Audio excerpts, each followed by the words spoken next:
शाळेतील मित्रांकडून श्रीकांतला स्त्री पुरुषांच्या शरीर संबंधाबद्दल ऐकून माहीत होतं. मात्र त्याला प्रॅक्टिकल अनुभव असा नव्हता. एके दिवशी ही सर्व बंधने गळून पडली. श्रीकांतच्या आयुष्यात असा एक झंझावात आला की त्याचे जीवनच बदलून गेले. ज्या क्षणासाठी श्रीमंतांची बड्या बापांची मुले तडफडत असतात, तो क्षण त्याच्या जीवनात अचानक आला. तर बघूया पुढे काय होते. पण त्याआधी आपल्या सर्वांना आग्रहांची विनंती आहे. अतिशय मेहनतीने आम्ही तुमच्यासाठी नवनवीन आणि सुंदर कथा आणण्याचा प्रयत्न करतोय. आम्हाला तुमच्या सपोर्टची आणि मदतीची गरज आहे, ज्याने आम्ही लवकरात लवकर नवीन व्हिडिओ पोस्ट करू शकू. म्हणून व्हिडिओ खाली असलेले थँक्स बटन दाबून आम्हाला सहकार्य करा आणि आमच्या चॅनलला जास्तीत जास्त लाईक, शेअर आणि सबस्क्राईब करायला विसरू नका. श्रीकांतचा पिढीचा व्यवसाय माळ्याचा होता. नगरजवळच्या एका छोट्या खेड्यात त्याचे गाव होते. तिथे त्याचे वडिलोपार्जित घड व थोडीशी शेती होती. श्रीकांतचे वडील दयाराम हेही माळीच होते. नाशिक जवळच्या एका प्रतिष्ठित शिक्षण संस्थेमध्ये ते माळी म्हणून काम करत होते. त्या शिक्षण संस्थेचे खूप मोठे कॉलेज होते. मुलामुलींची हॉस्टेल्स होती. कॉलेजच्या आवारात मोठी बाग तसेच मागच्या बाजूला द्राक्षाची बाग होती. त्या बागेची देखरेख करण्याचे काम दयारामचेच होते. गेली 25 वर्षे ते इमाने इतबारे आपले काम चोख करत होते. त्यामुळे संस्थेतील ट्रस्टींच्या विश्वासाला ते पात्र ठरले होते. दयारामला त्या कॉलेजच्या आवारातच राहायला घर देण्यात आले होते. त्याला पत्नी, एक मुलगा, धाकटी मुलगी होती. त्याची पत्नी गावी राहून शेतीची काळजी घेत होती. त्याची दोन्ही मुले गावातल्या शाळेतच शिकत होती. दयारामने आपले कुटुंब नाशिकला कधीच नेले नव्हते. कॉलेजला सुट्टी असेल तेव्हाच काही दिवसासाठी तो गावी जात असे. श्रीकांत जेव्हा 10व्या वर्गात शिकत होता त्याच वेळी त्याचे वडील दयाराम अचानक हार्ट अटॅकने वारले होते. तेव्हा ट्रस्टींनी श्रीकांतला त्याच्या वडिलांच्या जागेवर माळी म्हणून नियुक्त करायचे ठरवले. श्रीकांतने नुकतीच वयाची 18 वर्षे पूर्ण केली होती. श्रीकांत शरीराने तसा हट्टाकट्टा, गोरा व उंच होता. त्याला माळी कामाची माहिती होती. त्याच्या वडिलांचे घरच त्याला राहायला मिळाले होते. आता त्याच्यावर त्याच्या आईची, धाकट्या बहिणीची जबाबदारी होती. श्रीकांत आपल्या नोकरीत सुखी होता. हॉस्टेलची मेट्रन तर श्रीकांतवर बेहदच खुश होती. तिचे नाव विजया होते. ती विधवा होती. तिला मूल बाळ कोणी नव्हतं. तिनं वयाची 40 पार केली होती. श्रीकांतने नुकताच तारुण्यात प्रवेश केला होता. त्यामुळे तारुण्य सुलभ भावना त्याच्या मनात येणं स्वाभाविकच होतं. रात्री ऑटोमॅटिक अंडरगार्मेंट ओले होणे हे नित्याचे झाले होते. त्याच्या अवयांमध्ये होणारा बदल त्याच्या लक्षात येत होता. शाळेतील मित्राकडून त्याला स्त्री पुरुषांच्या शरीर संबंधाबद्दल ऐकून माहीत होतं. मात्र त्याला प्रॅक्टिकल अनुभव असा नव्हता. त्याची आई त्याच्या मागे लग्न कर असा तगादा लावून होती. पण इतक्यात त्याला लग्न करायचे नव्हते. त्याच्यावर छोट्या बहिणीची जबाबदारी होती. आता लेडीज हॉस्टेलच त्या कॅम्पसमध्ये असल्यामुळे त्या हॉस्टेलमध्ये राहणाऱ्या सुंदर सुंदर मुलींना पाहण्याचा योग त्याला नेहमी यायचा. ते कॉलेज तसे प्रतिष्ठित आणि महागडे असल्याने श्रीमंत घरच्याच मुली तिथे होत्या. मधल्या सुट्टीत किंवा ऑफ पिरियड असेल तेव्हा मुली बागेत भटकत, हिरवळीवर बसून गप्पा मारत, त्यांची रंगीबिरंगी आणि उत्तान पोशाख कुणाचेही मन चाळवणारे असत. थोडक्यात ते कॉलेज म्हणजे व तो कॅम्पस म्हणजे एक नंदनवनच होतं. श्रीकांत उंच, हट्टाकट्टा असल्याने मुलींच्या नजरा त्याच्यावर साहजिकपणे पडत होत्या. पण श्रीकांत तसा लाजरा होता. तो त्यांच्याकडे दुर्लक्ष करत असे. मात्र त्याच्यातले तारुण्य सुलभ मन आपले काम करतच होते. त्याचे मायाचे काम बहुतेक वेळा खाली बसूनच असायचे. अशा वेळी कॉलेजच्या मुलीकडे इकडून तिकडून फिरताना तो पाहत असे. त्यावेळी सुंदर मुलींच्या पोटऱ्या, मांड्यांचे दर्शन त्याला होत असे. कधी कधी मुलींच्या छोट्या स्कर्टमधून त्याला अंडरगार्मेंट्सचेही दर्शन होत असे. स्वाभाविकपणे त्याच्यात कामसुभावना येत असत. तर कधी कधी त्याचे शरीर तापत असे. त्याच्या विशिष्ट भागी रक्तस्राव वाढून स्वप्नांमध्येही त्या मुली त्याला दिसत असत. त्याची बाटली तेव्हा फुटत असे. त्याच्या मित्राकडून त्याला समजले होते की या वयात हे असेच होते. त्यात काही वेगळे असे नाही. सर्व मुलांसोबत असेच होते. बऱ्याच वेळा तर हॉस्टेलमध्ये राहणाऱ्या मुली आपल्या अंडरगार्मेंट्स उन्हात बाहेर वाळवत घालत. त्याही तो पाहत असे व त्याचे मन चलबिचल होत असे. त्याला तिकडे सारखे पाहावे वाटत असे. अलीकडे श्रीकांतच्या लक्षात आले होते की हॉस्टेलमध्ये एक गोरी, टंच, सुंदर मुलगी त्याच्याकडे एका विशिष्ट नजरेने बघते. खरं म्हणजे ती त्याच्याशी बोलण्याचा प्रयत्न करते. त्याला भेटण्यासाठी धडपड करत असते. त्या मुलीचे नाव श्रेया होते. हे श्रीकांतने तिच्या मैत्रिणी तिला हाक मारत होते तेव्हा ऐकले होते. तिच्या पाहण्याचा रोग श्रीकांतला लक्षात येत होता. मात्र तिच्याशी बोलण्याचे धैर्य त्याला काही होत नसे. ती मुलगी श्रीमंत घराण्यातील असावीच. शिवाय ती कॉलेजमध्ये शिकत होती, तर श्रीकांत एक गरीब माळी होता आणि त्या कॉलेजचा कर्मचारी. तिची आणि त्याची तुलना होऊच शकत नव्हती. मात्र एके दिवशी ही सर्व बंधने गळून पडली. श्रीकांतच्या आयुष्यात एक असा झंझावात आला की त्याचे जीवनच बदलून गेले. ज्या क्षणासाठी श्रीमंताची, बड्या बापाची मुले तडपत असत, तो क्षण त्याच्या जीवनात अचानक आला. दैव तर त्याच्यावर खुश होते, त्याचा त्याच्यावरच विश्वास बसत नव्हता की आपल्या आयुष्यात असे काही घडत आहे म्हणून. शेजारच्या शहरातील एका मोठ्या उद्योगपतीची श्रेया ही एकुलती एक मुलगी होती. एकुलती असल्याने लहानपणापासूनच श्रेया लाडात होती. त्यामुळे तिचं बालपण सुखात व मजेत गेलं होतं. तिला काय हवं ते ती मागताच मिळायचं. तशी ती अभ्यासातही हुशार होती. त्यांच्या गावी शिक्षणाची सोय नव्हती, म्हणून तिच्या वडिलांनी तिला या महागड्या कॉलेजमध्ये व हॉस्टेलमध्ये ठेवलं होतं. श्रेया आपल्या आईसारखीच दिसायला तरुण होती, गोरी, मध्यम उंच व टंच. श्रेयाने तारुण्याच्या उंबरठ्यावर पाऊल ठेवले व तिचं सौंदर्य अधिकच खुलून दिसू लागलं होतं. ती रस्त्यावरून जाऊ लागली की मुलांच्या नजरा तिच्यावर खिळून राहत. 5 फूट 6 इंचची ती होती. तिची गरगरीत गोलाई आणि भारदार ऐवज नजरेत भरल्या वाचून राहत नसे. एका मोठ्या बापाची मुलगी आणि घरची श्रीमंती यामुळे श्रेयामध्ये एक प्रकारचा ताठा आला होता. तिच्यासाठी जीव टाकणाऱ्या मुलांना ती अजिबात भाव देत नसे. तसेच तिलाही मुले टरकून राहत असत. असं जरी असलं आणि अजून श्रेया कुणा मुलाच्या संपर्कात आलेली नसली तरी एका स्त्रीसोबत समलिंगी संबंधाचा अनुभव तिने घेतला होता. त्यामुळे या सगळ्याची तिला माहिती होती. त्याचं झालं असं होतं की एकदा तिचे आई वडील काही कामानिमित्त गावाबाहेर गेले होते. बंगल्यात ती एकटीच होती. त्यावेळी तिचे वय असेल कदाचित 18-19 वगैरे. त्यांच्या बंगल्यात एक मध्यमवयीन मोलकरीण होती. ती सर्व घरकाम तसेच स्वयंपाकही करायची. तिचं नाव होतं कला. तिला घरातले सगळे कलाबाई म्हणायचे. ती दुपारची वेळ होती. श्रेया आपल्या रूममध्ये केबल टीव्हीवर कुठला तरी ॲडल्ट चित्रपट पाहत होती. त्या चित्रपटातील काही दृश्य उत्तेजित करणारी होती. श्रेयासारख्या तारुण्याच्या उंबरठ्यावर असलेल्या मुलीला ते अतिच होतं. मात्र चुंबनांची दृश्ये तसेच हिरो हिरोईन करत असलेले मादक चाळे हे ती एन्जॉय करत होती. तिची कांचिलं गरम झाली होती. रक्तप्रवाह जोरात सुरू झाला होता. कामभावनेनं तिच्या शरीरात प्रवेश केला होता. तिची छाती धडधड करत वरखाली होऊ लागली होती. आपसुकत तिचा हात तिच्या शरीरावरून फिरू लागला होता. तिला एका अनोख्या सुखाची अनुभूती होऊ लागली होती, जे तिनं यापूर्वी कधीच अनुभवलं नव्हतं. श्रेयाला जाणवलं होतं की तिच्या मांड्यांमध्ये तरी काहीतरी वेगळंच होत आहे. त्याच प्रवाहात तिच्या नकळत तिचा हात बरोबर तो जाळ शोधत योग्य ठिकाणी गेला आणि तिथेच सळसळू लागला. कधी न अनुभवलेला उन्माद ती स्वतःमध्ये अनुभवत होती. तिला खूपच मजा येऊ लागली होती. या सुमारास तिची मोलकरीण कलाने तिच्या रूममध्ये प्रवेश केला. तिने पाहिलं की श्रेया काय करते. तिला हसूच आलं. तीही टीव्हीवरील हॉट सीन पाहू लागली. ती श्रेयाच्याच बाजूला येऊन बसली होती.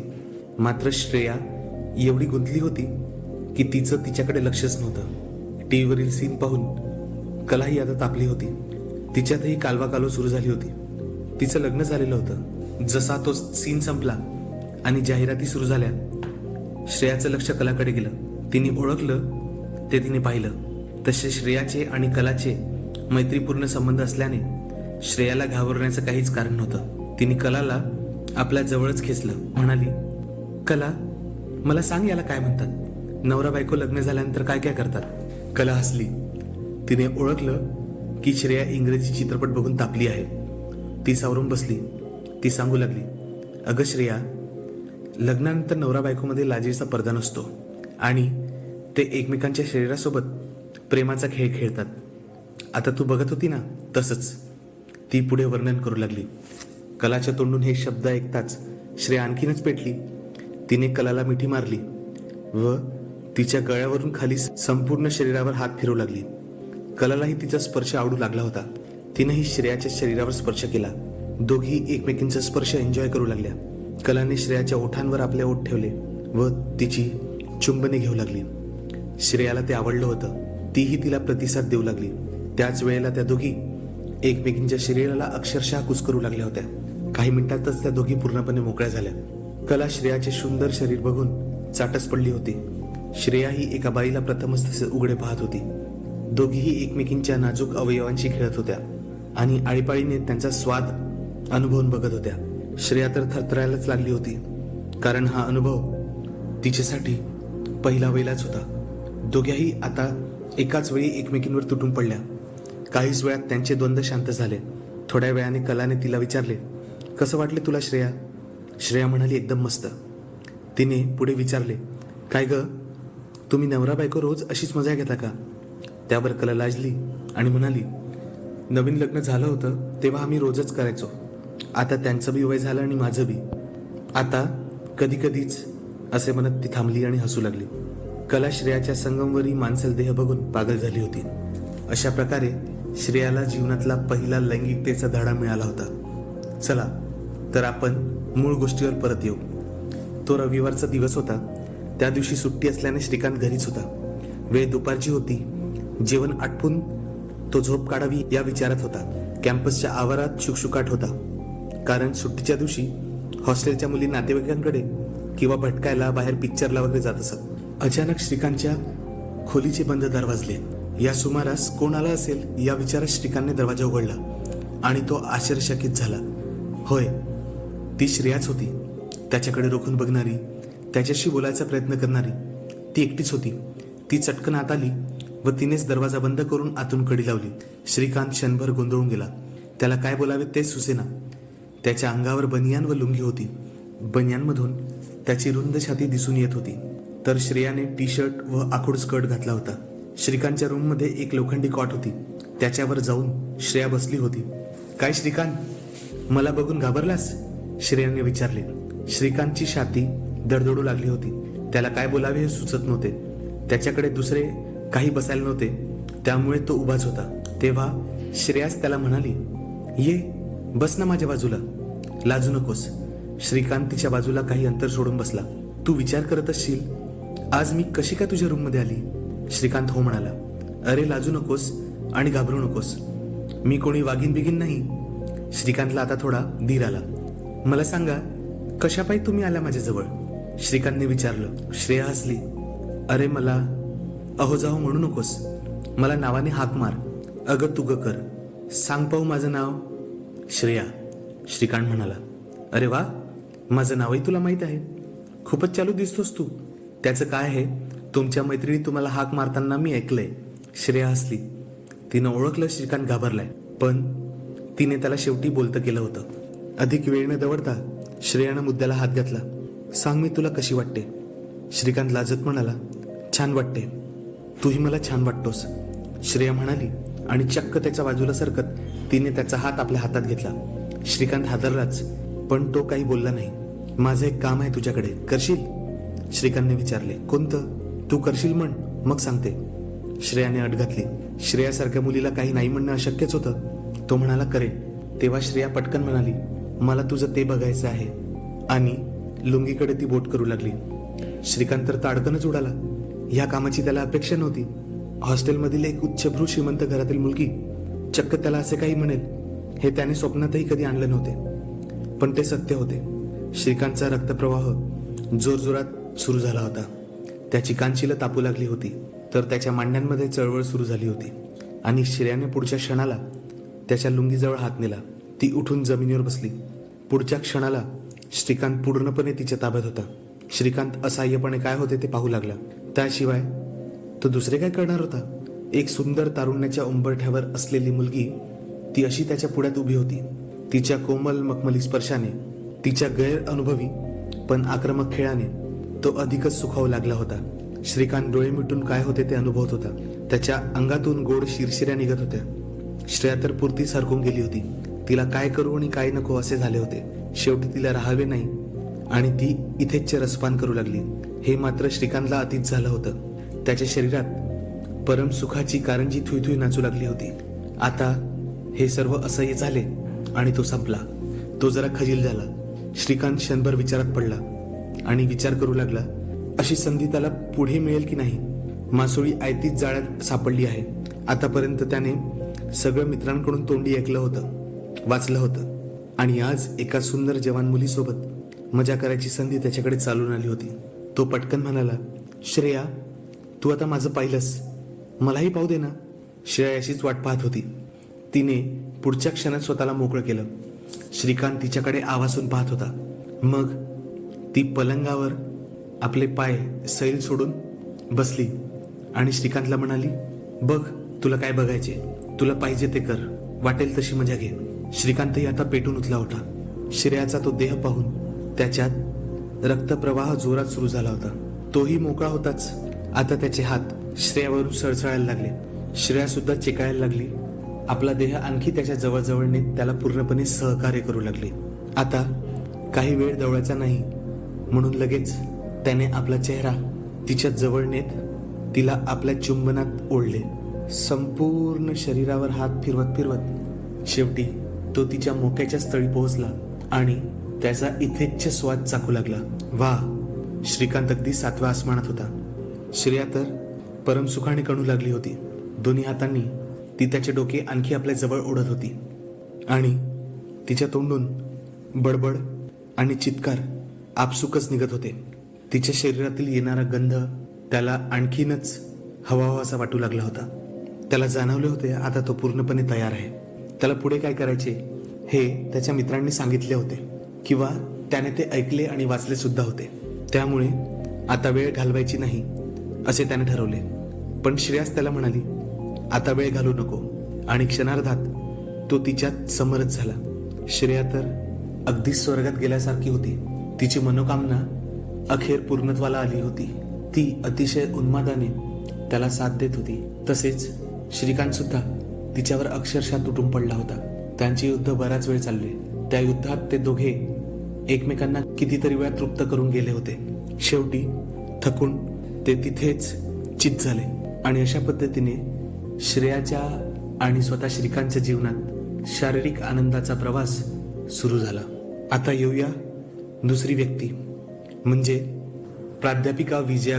त्या इतिहासाच्या प्राध्यापिका होत्या. याच कॉलेजमधल्या त्या माजी विद्यार्थी होत्या. इतिहास घेऊन BA प्रथम वर्षात पास होताच त्यांनी MA केलं होतं. याच कॉलेजमध्ये अस्थायी पदावर त्या प्राध्यापक म्हणून रुजू झाल्या होत्या. नंतर इतिहासाचे प्राध्यापक निवृत्त होताच विजयाची कायम प्राध्यापक म्हणून याच कॉलेजमध्ये नियुक्ती झाली होती. विजयाच्या जन्मपत्रिकेत कडक मंगळ होता, त्यामुळे तिचे लग्न झाले नाही. शेवटी त्यांच्या एका नातेवाईकांच्या सांगण्यावरून खोटी मंगळ विरहित कुंडली बनून तिचे लग्न झाले. परिणाम, अवघ्या वर्षभरात तिच्या पतीचे निधन झाले होते. मूलबाळ त्यांना काही झाले नव्हते. या सुमारास हॉस्टेलच्या मेट्रनची जागाही रिक्त होती. मेट्रनला हॉस्टेलच्याच आवारात राहावे लागणार असल्याने, विजया विधवा आणि एकटीच असल्याने तिची नियुक्ती आपोआप मेट्रनच्या जागी झाली. गेली 15 वर्षे विजया मेट्रन म्हणून या हॉस्टेलचे काम पाहत होती. ऐन तारुण्यात पतीच्या निधनामुळे ती एकाकी पडली होती. मात्र तिच्या जीवनात रंग भरला होता तो त्याच कॉलेजचा माळी दयाराम. दयाराम म्हणजे श्रीकांतचे वडील. विजया मेट्रन होताच काही दिवसातच दयारामची माळी म्हणून नियुक्ती झाली होती. तो कॉलेजच्या कॅम्पसमधील सर्वंट क्वार्टरमध्ये राहत होता. दयाराम सुद्धा ऐन तारुण्यात होता, तर विजया तरुण आणि विधवा होती. तिचा दिवस कॉलेज आणि हॉस्टेल कामात व्यतीत होत होता. मात्र रात्र तिला खाऊन उठत असे.